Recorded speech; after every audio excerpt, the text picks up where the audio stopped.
نہیں سمجھتے ہیں تو نہ قبول کریں گے، نہ روزی نہ روٹی، سے کچھ بھی نہیں ہوتا۔ سر کیا اچھا تخلیقات ہونے کے لیے اچھا انسان ہونا ضروری ہے؟ کیا بھائی اچھا انسان کیا ہوتا ہے، اور تمہیں کیا معلوم کہ کون آدمی کتنا اچھا آدمی تھا؟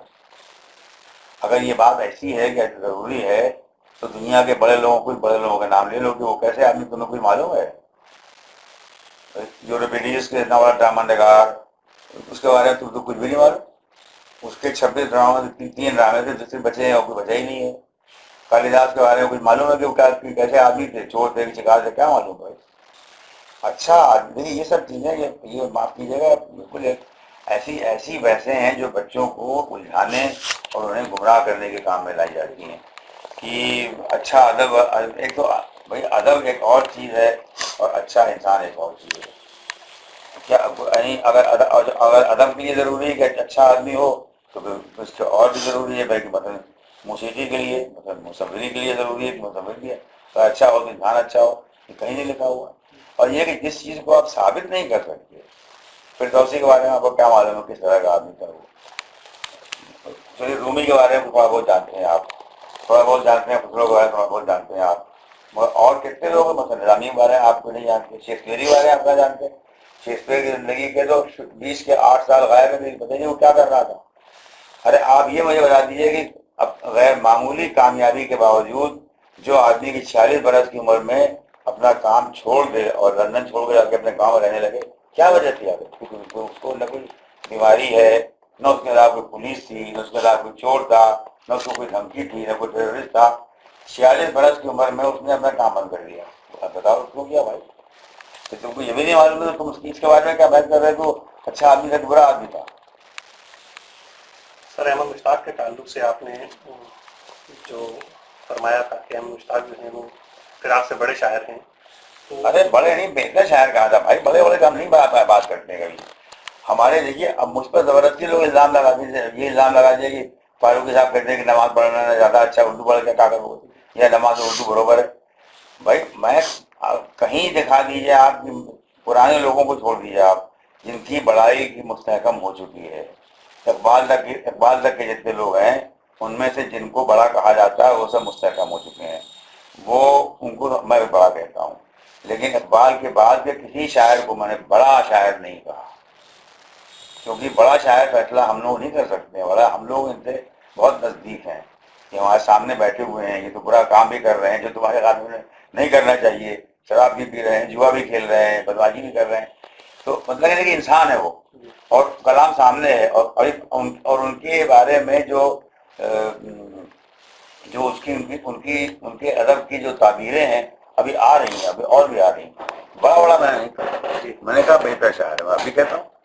احمد مشتاق ناصر قادمی کو میں نے کہا تھا کہ پھر آپ سے بہتر شاعر ہے، بڑا شاعر جو کہ لفظ وہ استعمال کرتا ہے، بڑے کا لفظ معاصر ادب کے بارے میں جو جھوٹ بول رہا ہے، بےمانی کر رہا ہے، لوگوں کو دھوکہ دے رہا ہے یا اپنے کو دھوکہ دے رہا ہے۔ ابھی تو ثابت نہیں ہے کہ آپ بڑے ہیں کہ نہیں۔ بڑا ہونے کے لیے پہلی شرط ہوتی ہے زمانہ ہونا چاہیے، کہ کچھ دن لگے آپ کے اوپر۔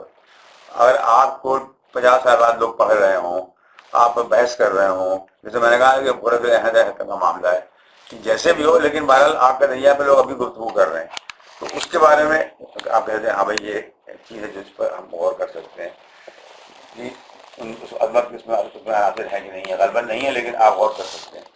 اب ان کا کیا، جو بھی ہمارے سامنے کے لوگ ہیں بڑے، اور کیا ہاں بہتر شاعر یہ مانتا ہوں میں۔ سر آپ نے اپنے ایک انٹرویو میں ایک سوال کا جواب دیتے ہوئے فرمایا کہ براہ راست زمانی تسلسل کو بیان کرنے والے افسانوں میں خرابی کا امکان زیادہ رہتا ہے، کیونکہ ایسے افسانوں میں افسانہ نگار کو براہ راست بیانیہ میں مداخلت کرنے کی لالچ بہت پیدا ہو جاتی ہے۔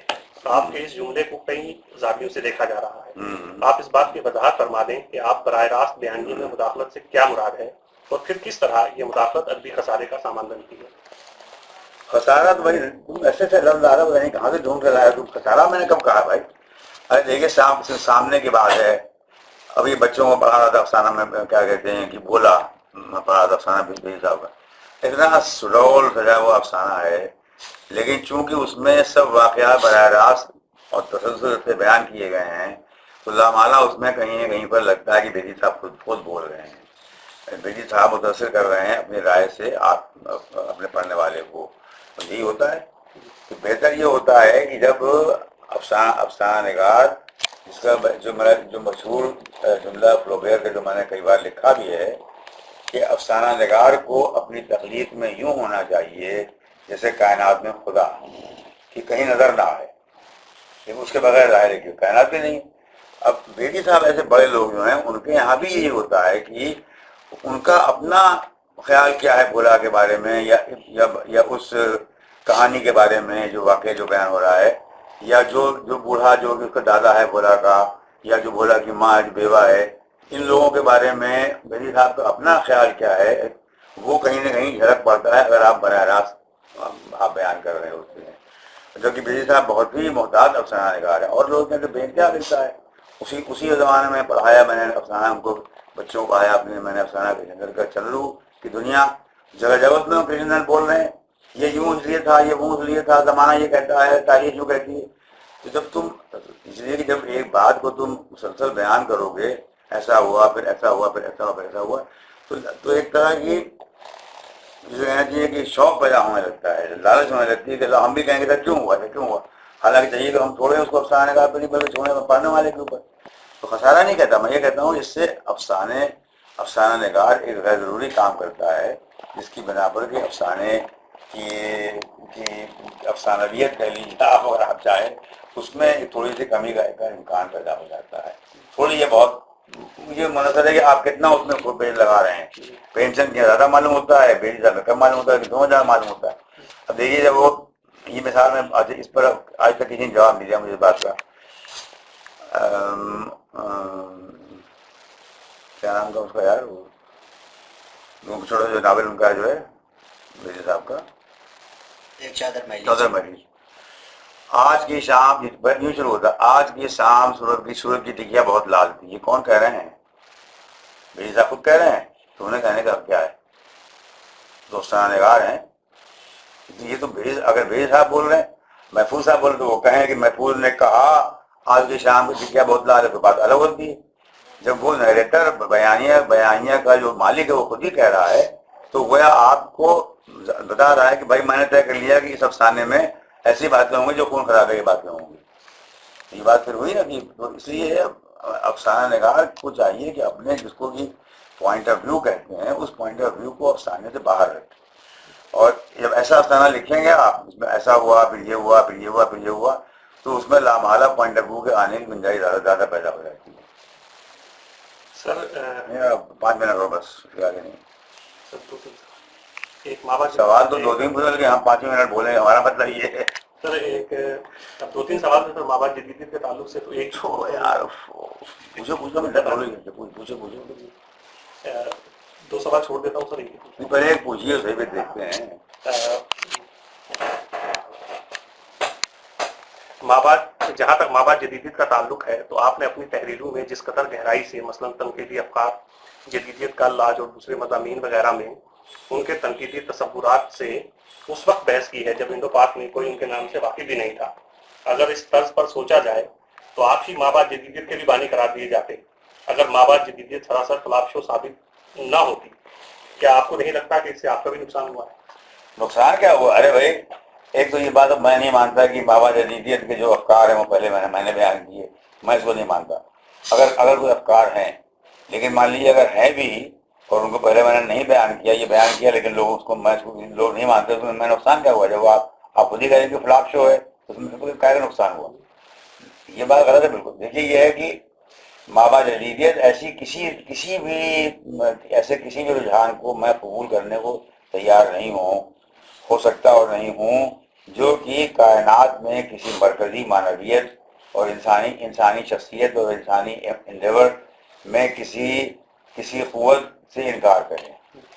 لیکن مثلا یہ کہ میں معقول سے انکار کرتا ہوں اور بہت سی چیزوں میں انکار کرتا ہوں، اس کے مطلب مگر یہ نہیں ہے کہ میں یہ کہتا ہوں کہ اور کوئی دنیا میں ایسی کوئی انسانی قوت ہے ہی نہیں جو انسان کو زندہ رکھنے میں اس کی مدد کر سکے۔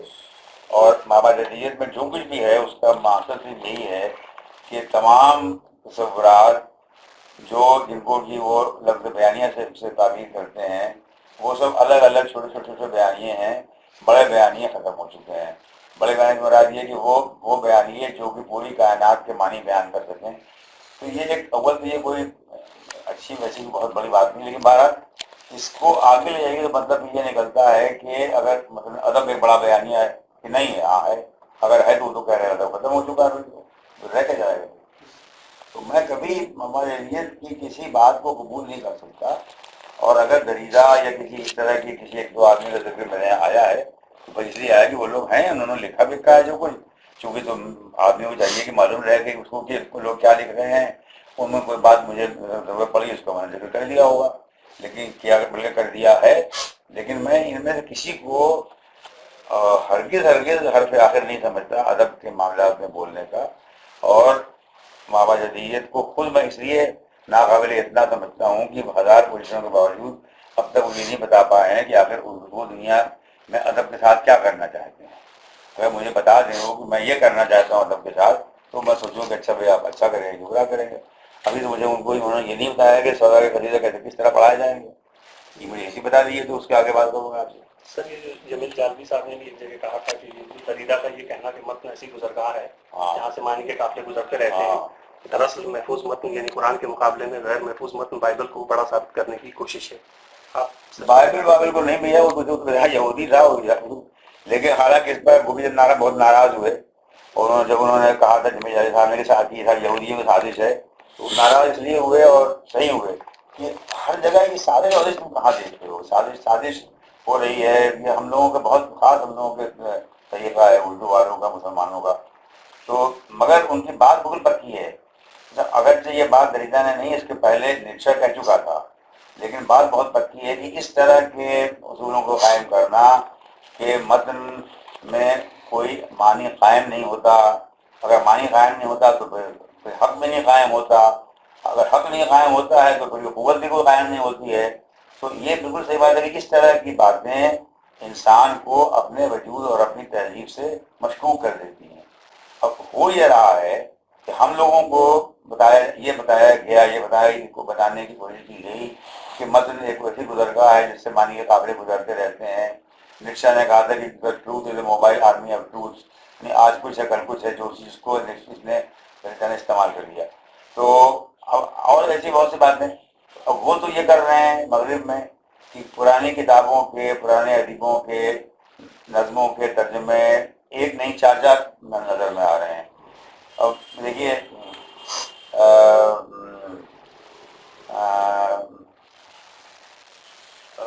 اس کی بہت اچھی نظم ہے وہ کیا اگر دماغ میں اینی وے. تو اب وہ بیوولف جو کہ انگریزی کی پہلی نظم بلکہ پہلی کتاب مانی جاتی ہے، جو 1000 کچھ میں لکھی گئی تھی، طویل نظم ہے جو کہ اولڈ سے اولڈسٹ انگلش میں ہے، جس کا پڑھنا اور سمجھنا آج صرف انہی لوگوں کا کام ہے جو کہ بے انتہا جو پرانے زبان سے واقف رکھتے ہیں. اس کا ترجمہ کیا اس شاعر نے، ٹیڈ ہیوز نے، اور پوچھا گیا کہ صاحب کیوں کیا، تو انہوں نے کہا صاحب اس لیے کیا کہ مجھے معلوم ہو سکے کہ میری زبان کی تاریخ کیا ہے اور میرے زبان کی روایت کیا ہے، اور اس کو میں زندہ کرنا چاہتا ہوں. تو وہ لوگ تو اپنی ان چیزوں کو جنہیں کوئی پڑھتا بھی نہیں آج ہے ان کے ترجمے بار بار کر رہے ہیں. گریک ڈراموں کے ترجمے روزانہ ایک دو نئے نکل آتے ہیں، لاطینی کتابوں کے ترجمے ایک دو روزانہ نئے نکل آتے ہیں. ہر چھوٹی بڑی چیز پر گفتگو ہو رہی ہے، ترجمہ ہو رہا ہے، کتاب لکھی جا رہی ہے. تو وہ تو اپنی پوری تہذیبی ورثے کو تو مضبوط کر رہے ہیں، محفوظ کر رہے ہیں، قریب لا رہے ہیں. ہم سے کہا جا رہا ہے کہ کوئی تہذیبی ورثہ کچھ نہیں ہے، لیکن ٹروتھ تو mobile army of truth, mobile army بیٹا فرض ہے. تو یہ نقصان میں ضرور ہوا. اب میں اس کو یہودی نہیں کہتا، میں یہ کہتا ہوں کہ یہ دراصل سامراجی معاملہ ہے. سامراج نے پہلے تو آپ کو غلام بنایا اور یہ کہا کہ صاحب آپ بالکل بیوقوف ہیں، بالکل جاہل ہیں، غیر مہذب ہیں، ہم آپ کو آ کر کے تہذیب سکھائیں گے. ہمارا کام یہ ہے کہ ہم آپ کو مہذب بنائیں اور دنیا میں رہنے کے قابل بنائیں. اور وہ ہم اس طرح کریں گے کہ ہم آپ کی پرانی تمام تہذیبی روایت کو الگ قرار دے دیں گے. ہم آپ سے کہیں گے کہ صاحب ولیم کوپر کی ایک نظم چھوٹی موٹی سی بہتر ہے پورے غالب کے کلام سے، اور وہی کیا گیا، وہ لوگوں کو کچھ سکھایا گیا. جب وہ ہو گیا اس انہوں نے جگہ جنگ انہوں نے جیت لی، اور ابھی افسوس یہ ابھی بھی جیتے ہوئے ہیں بڑی حد تک. جو اکبر ہم سے 100 برس پہلے زیادہ پہلے کہہ گئے، جو بار بار مجھے پڑھتا ہوں میں، جس چیز وہ ہے بنے یورپ میں، بات وہ ہے بانیہ میں چھپے، وہ آج بھی ہمارے بڑی حد تک حاوی ہے. تو ہم لوگوں نے مغرب کو اپنا مر جاؤ بابا مان لیا اور کہا کہ سب کچھ وہاں ہے. اس کے بعد سیاسی طور پر استحصال کر کے ہمارا سب کچھ مال وال لے گئے. پھر ان کو چھوڑنا پڑا. اب جب انہوں نے چھوڑا تو اب دو چیزیں پھر رہ گئیں. ایک تو یہ کہ مال اور اقتصاد کے دنیا میں پھر سے ان لوگوں کو اپنے مسخر بنایا جائے. یہاں پہ دیکھیے اکبر کی جیب پہلے سے موجود ہے, ممکن نہیں لگا سکے وہ توپ ہر جگہ. دیکھو مگر پیئر کا سوپ ہر جگہ, تو وہ سوپ لے گئے, سوپ لاتا ہے, سوپ کے لاکھ کو کرا کے لیے, اب جینس کے لیے بات ہو رہی ہے. تو تہذیبی سطح پہ جو ہم کو پہلے انہوں نے بالکل الگ کر دیا اور دیوالیہ کر دیا. دیوالی اس طرح کر دیا کہ ہے نہیں کہ تمہارے تہذیب کو. اب اس کے بعد سیاست کے سطح پہ آئے, ہمارا خون نچوڑا, ہمارے بل بوتے ہوئے 2 جنگیں جیتی, انہوں نے میرا ہر دن جیت چاہیے. اب چلیے اب نکلنا پڑا باہر. اب یہ کہ دولت یہاں پہ لے جاؤ اپنے, وہاں ہمارا اپنا مال یہاں لگے تو پھر آخری بات یہ کہ پھر ان کو بالکل جب انہوں نے دیکھا کہ کچھ لوگوں کو چونکے ہیں کچھ لوگ کہ بھائی ذرا اپنی ماضی کے بادیات کرے, دریافت کرے, پوچھے کہ روایت ہماری کیا ہے, ہماری تاریخ کیا ہے. تو ان کو بتاؤ کہ بھیا کچھ نہیں, تو کہیں چکر ہے پڑا ہے بھائی, کوئی ٹروتھ ہی نہیں ہے, کوئی مانی ہی نہیں, تو کہاں چکر ہے پڑا ہے. اب ہم کو اسی میں ڈال رکھا ہے لوگوں نے. ہم کہتے ہیں آج بتا دیے, آج تک آپ کے یہاں اتنی بحث ہو چکی ہے, اتنا لاکھوں ہزاروں پہ خرچ کیے گئے ہیں, کیا کسی جگہ کسی نے اقبال کی کسی نظم کا یا میر کے کسی مصنوعی کا یا کسی کا نصرتی کسی قصیدے کا کوئی مطالعہ ایسا لکھا ہو کہ کہا جائے کہ حال یہ مطالعہ مابا جدید روشنی میں کیا جا رہا ہے؟ ہے نہیں, آپ کر سکتے ہی نہیں. وہ تو پرانے چیزوں کو بڑے مردوں کو زندہ کر رہا ہے, اور ہمارا حال یہ ہے کہ ہم اپنے زمانے کے لوگوں کو ہم پڑھنے سے معذور کیے جا رہے ہیں. تو یہ ایک سامراجی سازش کو مانتا ہوں میں, یہودی چیز میں نہیں مانتا.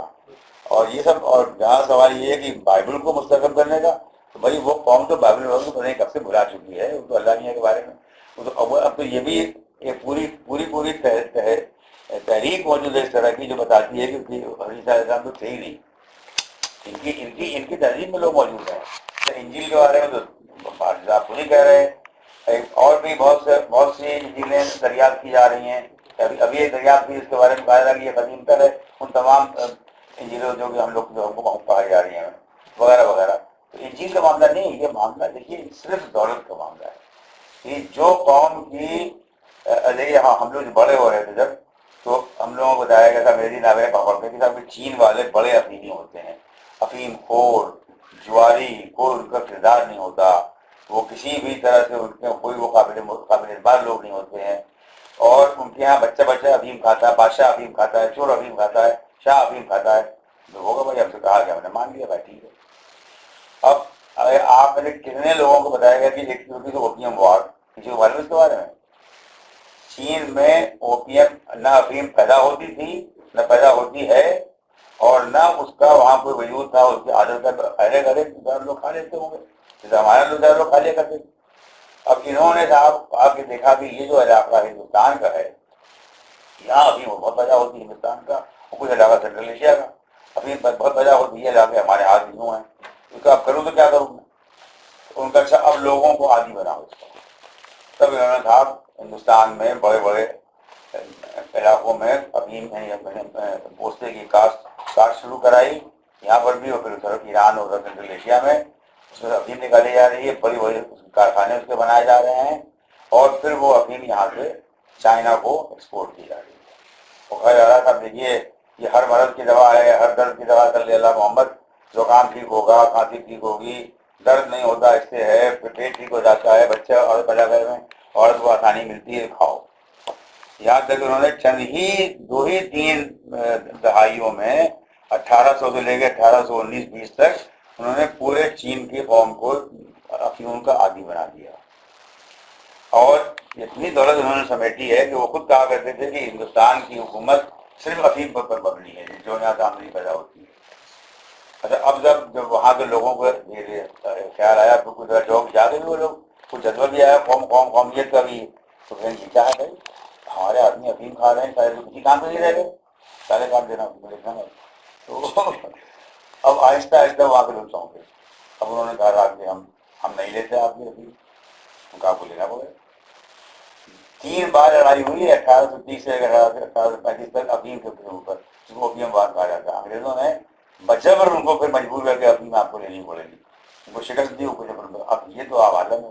تو آپ مجھ سے بتا رہے ہیں کہ صاحب کیا کہتے ہیں تم خریدا ہو بابا جدید کی کیا قوم ہے؟ یہ قوم ہی ایسی، یہ پورا مغربی ایسا ہے. ان کی دولت پر زندگی ایسی ہے، اور دولت، اور اس لیے وہ چاہتے ہیں کہ جتنی اقوام ہمارے محکوم ہیں، جو پہلے ہمارے فوج کی محکوم تھیں، پھر بعد میں وہ ہمارے تہذیب کے محکوم ہوئیں، اب پیسے کے محکوم رہیں، اور پھر یہ کہ ہماری تاریخ کے محکوم ہو جائیں، تاریخی ختم کر دیں گے. یہ عبادت تھی. پوچھو لوگوں جا کے جو لوگ بڑے جا اس کا بڑے پچا کرتے پھرتے کچھ معلوم ہے اوپیم بات کی جگہ نہیں کیوں ہوا؟ بمبئی پورا اوپیم بات بنا، کتاب پڑھ لو، لکھی ہوئی، وہی لکھی ہوئی نہیں ہے، کی لکھی ہوئی ہے جان پرکاش کی ممبئی ٹیبلز. ساری ترقی بمبئی میں جو ہوئی ہے، جب وہاں پر سود کا کام کم ہو گیا تو افیم میں کام شروع کیا گیا. یہ پورے شہر کلکتہ تمہارا سارا. یہ غازی پور کے بارے میں ہم لوگوں کو بتایا جائے کہ صاحب وہاں نیل کی کاشت بہت ہوا کرتی تھی، ہندی کو کی کاشت بہت ہوتی تھی وہاں پر. ہم حکمت ہوئے ہوگی ہم معلوم ہے نیل تو ذرا معمولی اس کا اس کا دم چلا بھی نہیں تھا. غازی پور تو ہندوستان کا افیمی دارالخلافہ تھا. اور یہ ہم لوگوں کو بتایا تھا نہیں کہ ہم کو ہسٹری پڑھائی تھی ہندوستان کی. سر کیا مغربی یار کیا ہے ہم کا جی. چلیے سر 2 سوال اور پوچھو سر. ایک سر یہ ہے کہ ہاں ماں ٹائم آ رہا ہے ضرور. دیکھیے مشکل یہ ہے کہ میں اتنا تیز بولا ہوں، صاف بولا نہیں. اس کو آپ ٹرانسکرائب کیا کریں گے اور کیا لکھیں گے مجھے پتا نہیں بھائی. آپ کے پاس میں ہے اس کو ٹرانسکرائب کرنا؟ پانی پلاؤ ہم لوگوں تب کے لیے چاہ رہا ہوں. اس کو ٹرانسکرائب کر لیں گے آپ. بہت جگہ جگہ بےربطی بھی تو ہوگی. کیسے بنائیے گا پھر اس کو؟ پانی ملے یہ ہم کو دکھا دیجیے ذرا. اچھا ہے.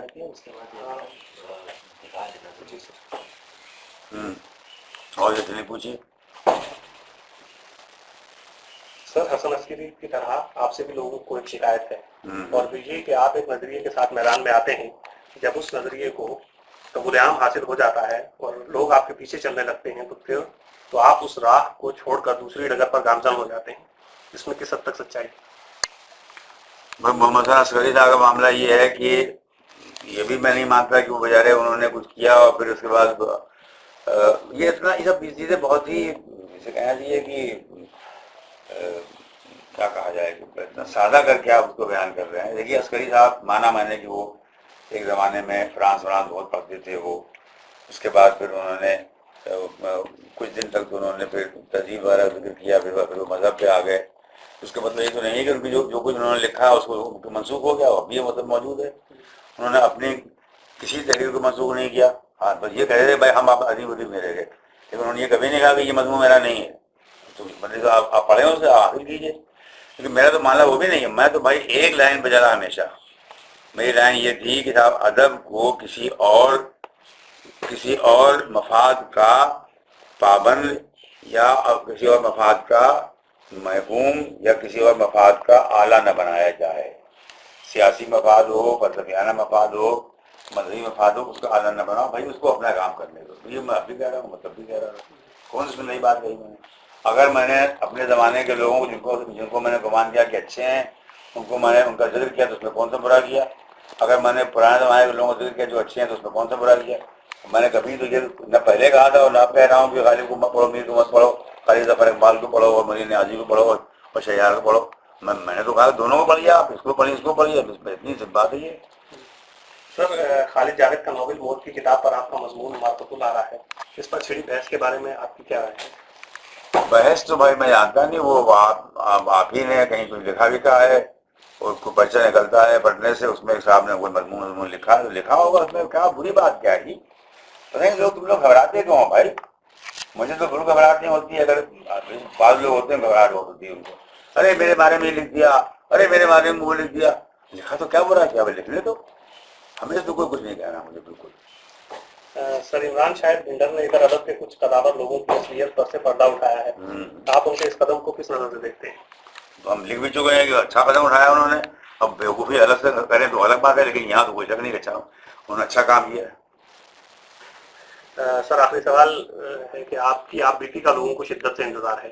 دیکھا جائے تو یہی ایک چیز آپ سے رہ بھی گئی ہے آپ کی آپ بیتی کب تک منظر عام پر آئے گی؟ نہیں، دو چیزیں رہ گئی ہیں، ایک تو آپ بیتی اور ایک سفر نامہ انشاءاللہ کبھی بھی نہیں ہوگا، نہ یہ لکھوں گا نہ وہ لکھوں گا.